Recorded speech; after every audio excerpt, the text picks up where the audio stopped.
오늘 당신은 누군가의 이야기를 하셨나요? 아마 그랬을 겁니다. 우리는 매일 수많은 사람들의 이야기를 나누며 살아가니까요. 그런데 혹시 그 이야기 속에 섣부른 판단이나 가벼운 험담이 섞여 있지는 않았나요? 우리는 때로 잊고 지냅니다. 무심코 던진 말 한마디가 얼마나 큰 힘을 가지고 있는지. 그 말들이 공기 중에 흩어지는 것이 아니라 씨앗처럼 어딘가에 뿌리 내린다는 사실을요. 그리고 그 씨앗은 언젠가 반드시 자라나 우리에게로 돌아옵니다. 칭찬의 씨앗은 아름다운 꽃을 피우지만 험담의 씨앗은 우리 주변의 공기를 탁하게 만들고 결국 우리 자신의 마음마저 병들게 하죠. 다른 사람의 허물을 말하는 순간의 짜릿함은 잠시일지 모릅니다. 하지만 그 짜릿함 뒤에 숨겨진 진실은 무엇일까요? 왜 우리는 타인의 단점에서 우리의 존재 가치를 찾으려 할까요? 오늘 밤 이 고요한 시간 속에서 우리 함께 이 질문의 답을 찾아보려 합니다. 함부로 다른 사람의 허물을 말하지 말라. 언젠가는 반드시 나에게로 되돌아온다. 이 오래된 지혜의 무게를 그리고 그 속에 담긴 깊은 의미를 함께 느껴보는 시간. 잠시 숨을 고르고 당신의 이야기에 귀 기울여 보세요.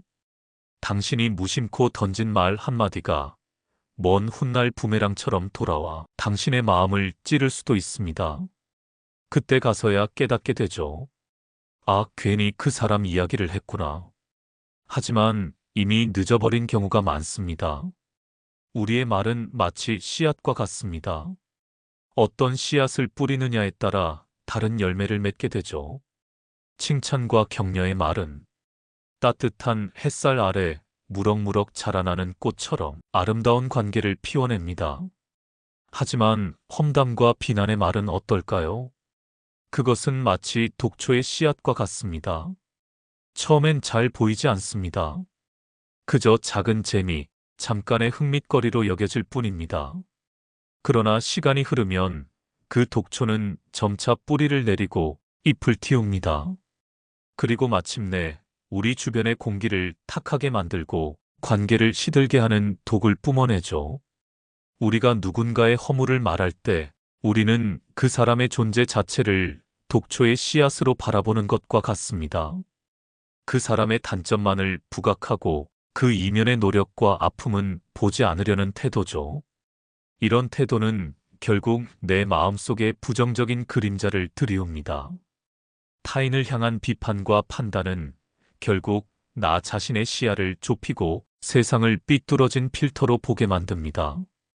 어떤 사람이 있었습니다. 그는 늘 주변 사람들의 험담을 즐겨 했습니다. 동료의 작은 실수를 크게 부풀리고 친구의 사생활을 가십거리로 삼았죠.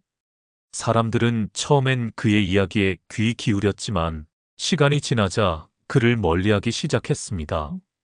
저 사람은 내 이야기도 저렇게 하겠지라는 불신이 싹트기 시작한 겁니다. 결국 그는 혼자 남게 되었습니다.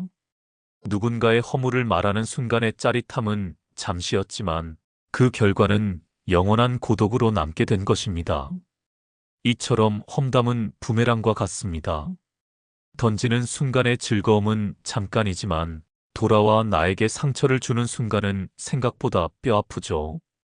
김현정은 서울의 한 중견기업에서 마케팅팀 과장으로 일하는 35세의 커리어우먼이었습니다. 그녀는 똑똑했고 일도 잘했으며 동료들 사이에서 신뢰받는 사람이었습니다. 하지만 현정에게는 하나의 습관이 있었습니다. 바로 다른 사람들의 사생활이나 실수에 대해 이야기하는 것을 좋아한다는 점이었습니다. 물론 악의는 없었습니다. 그저 관심이 많고 사람들과의 대화 소재로 삼을 뿐이었죠. 너 들었어? 회계팀 이대리 어제 또 늦게 들어왔대. 요즘 자주 그런다면서? 마케팅팀 신입 김사원 프레젠테이션에서 완전 망했다던데. 준비도 제대로 안 했나 봐. 인사팀 박 과장 부장님께 혼났다면서? 뭔가 일을 잘못 처리했나 봐. 현정의 이런 말들은 언제나 사실에 기반했습니다. 거짓말을 하는 것도 아니었고, 크게 과장하는 것도 아니었습니다. 그저 보고 들은 것을 전달할 뿐이었죠. 하지만 시간이 지나면서 이상한 일들이 일어나기 시작했습니다. 어느 날 현정이 중요한 클라이언트와의 미팅에서 실수를 했습니다. 자료를 잘못 준비해서 곤란한 상황이 벌어졌죠. 평소라면 이런 일은 조용히 넘어갈 수 있는 일이었습니다. 누구에게나 실수는 있는 법이니까요.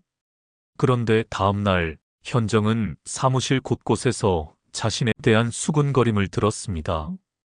현정 과장, 어제 미팅에서 완전 망했다면서? 평소에 그렇게 똑똑한 척하더니 준비성이 부족한 것 같아. 현정은 충격을 받았습니다. 자신의 실수가 이렇게 빠르게, 이렇게 자세히 퍼져나간다는 사실에 말입니다. 여기서 우리는 하나의 중요한 진리를 발견합니다. 우리가 다른 사람에 대해 말하는 방식이 곧 다른 사람들이 우리에 대해 말하는 방식을 결정한다는 것입니다. 현정이 평소 다른 사람들의 실수나 약점을 화제거리로 삼았기 때문에 사람들도 자연스럽게 그녀의 실수를 같은 방식으로 다뤘던 것입니다. 이것은 우연이 아닙니다. 이것은 인간관계의 법칙입니다. 심리학자들은 이를 호혜성의 법칙이라고 부릅니다. 우리가 타인을 대하는 방식이 곧 우리가 대받을 방식을 결정한다는 것이죠. 하지만 이것은 단순한 심리학적 현상을 넘어서 더 깊은 철학적 의미를 담고 있습니다. 그렇다면 우리는 어떻게 해야 할까요? 누군가의 허물이 눈에 띄고 그에 대한 이야기가 입 밖으로 나오려 할 때 우리는 어떻게 그 말을 멈춰야 할까요? 그럴 때 필요한 것은 바로 침묵입니다.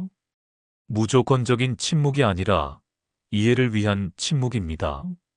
상대방의 허물을 보았을 때 잠시 멈춰서서 생각해 보세요. 나는 그 사람의 모든 상황을 알고 있는가?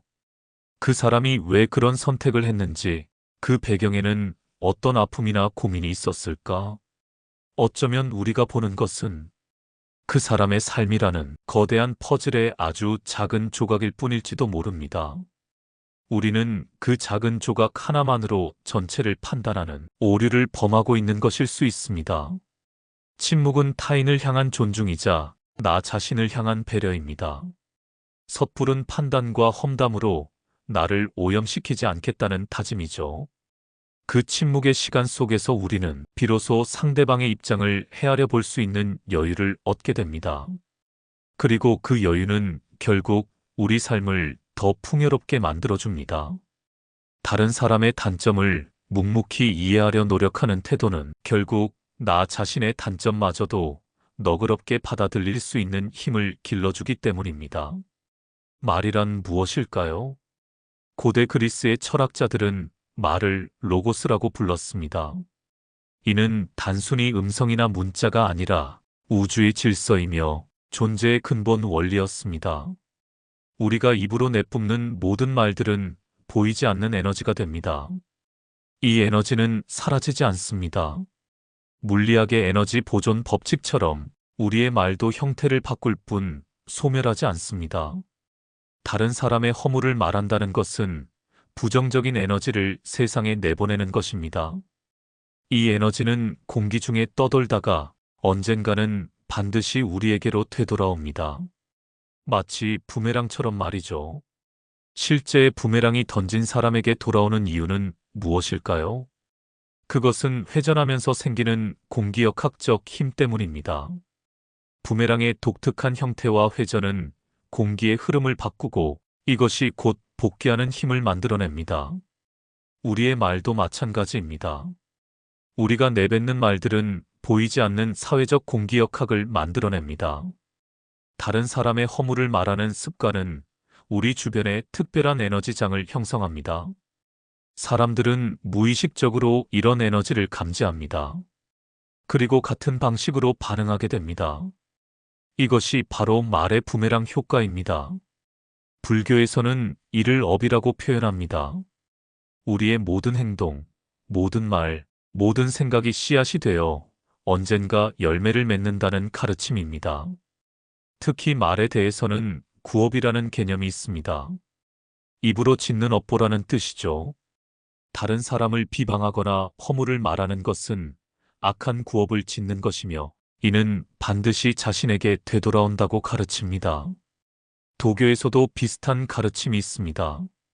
선을 행하면 천리까지 전해지고 악을 행하면 만리까지 퍼진다는 말이 있습니다. 특히 악한 말은 선한 말보다 더 멀리, 더 빠르게 퍼진다는 의미입니다. 박준호는 한 대학의 교수였습니다. 문학을 가르치는 그는 말의 힘에 대해 누구보다 잘 알고 있다고 생각했습니다. 하지만 그에게도 약점이 있었습니다. 바로 동료 교수들에 대한 뒷담화였습니다. 김 교수는 연구 실적이 너무 부족해. 어떻게 교수가 됐는지 모르겠어. 이 교수는 수업 준비를 대충 하는 것 같아. 학생들이 불만이 많다던데. 박 교수는 성격이 너무 까다로워. 같이 일하기 힘들어. 준호는 이런 말들을 학교 복도에서, 교수 휴게실에서, 때로는 학회에서까지 서슴없이 했습니다. 그는 이것을 건전한 비판이라고 생각했습니다. 학문의 발전을 위한 필요한 의견 교환이라고 여겼죠. 하지만 어느 날 준호에게 충격적인 일이 일어났습니다. 준호가 오랫동안 준비해온 연구 프로젝트가 있었습니다. 그것은 그의 학문적 커리어에서 가장 중요한 프로젝트였죠. 하지만 연구비 심사에서 떨어졌습니다. 나중에 알게 된 사실은 더욱 충격적이었습니다. 심사위원 중 한 명이 이런 말을 했다는 것입니다. 박 교수는 연구 능력은 있지만 동료들과의 관계에서 문제가 있다는 얘기를 많이 들었습니다. 다른 교수들에 대해 비판적인 말을 자주 한다고 하더군요. 그런 사람에게 큰 연구비를 지원하는 것이 좋을까요? 준호는 그제서야 깨달았습니다. 자신이 평소에 다른 사람들에 대해 했던 말들이 모두 자신에게 돌아왔다는 것을. 그리고 그것이 자신의 가장 중요한 순간에 발목을 잡았다는 것을. 그날 밤 준호는 오랫동안 자신을 돌아보았습니다. 내가 왜 다른 사람의 허물을 말했을까? 정말 학문의 발전을 위해서였을까? 아니면 나 자신을 더 나아 보이게 하기 위해서였을까? 준호는 깨달았습니다. 자신이 다른 사람의 허물을 말할 때마다 사실은 자신의 우월감을 확인하고 싶어 했다는 것을. 다른 사람을 낮춤으로써 상대적으로 자신을 높이고 싶어 했다는 것을. 하지만 이것은 착각이었습니다. 다른 사람을 낮춘다고 해서 자신이 높아지는 것이 아니었습니다. 오히려 그 반대였습니다. 자신도 모르는 사이에 자신의 인격과 신뢰도가 깎여나가고 있었던 것입니다. 철학자들은 말합니다. 인간은 불완전한 존재라고. 완벽한 사람은 없습니다. 우리 모두 각자의 상처와 결핍을 안고 살아갑니다. 밤하늘의 별들이 저마다 다른 빛깔과 크기로 빛나듯 우리도 각자의 방식으로 삶을 살아가죠. 그런데 우리는 왜 다른 사람의 허물을 보려 할까요? 왜 그들의 단점에 더 집중하게 되는 걸까요? 어쩌면 그것은 나 자신의 불완전함을 감추려는 무의식적인 시도일지도 모릅니다. 누군가의 흠을 찾아내고 비난함으로써 나는 잠시나마 나 자신이 더 나은 존재인 것처럼 착각하게 됩니다.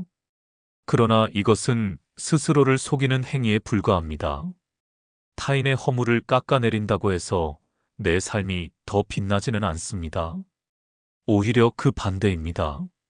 타인을 향한 날선 비난의 칼날은 결국 나 자신을 향한 날카로운 시선으로 되돌아오게 되죠.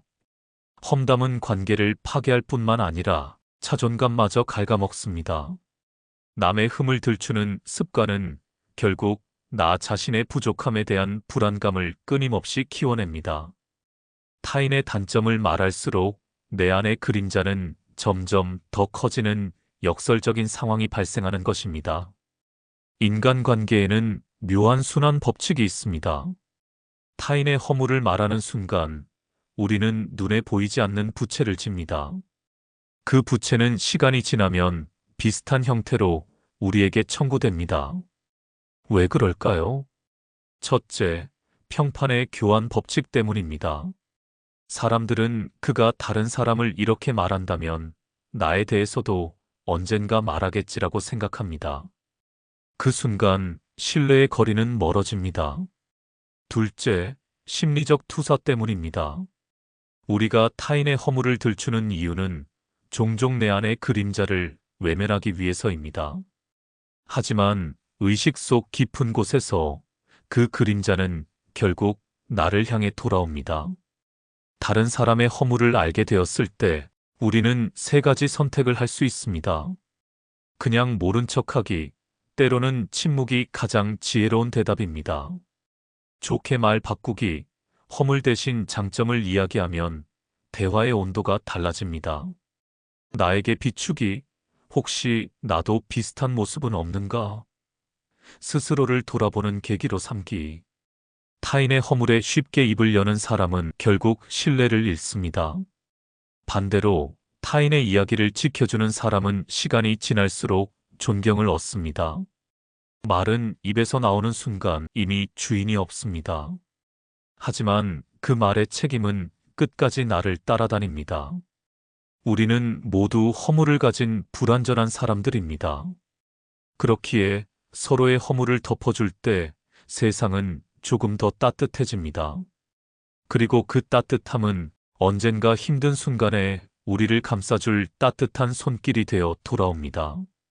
그렇다면 우리는 다른 사람에 대해 절대 말하지 말아야 할까요? 그것도 현실적이지 않습니다. 인간은 사회적 동물이고 타인에 대한 관심과 소통은 자연스러운 것입니다.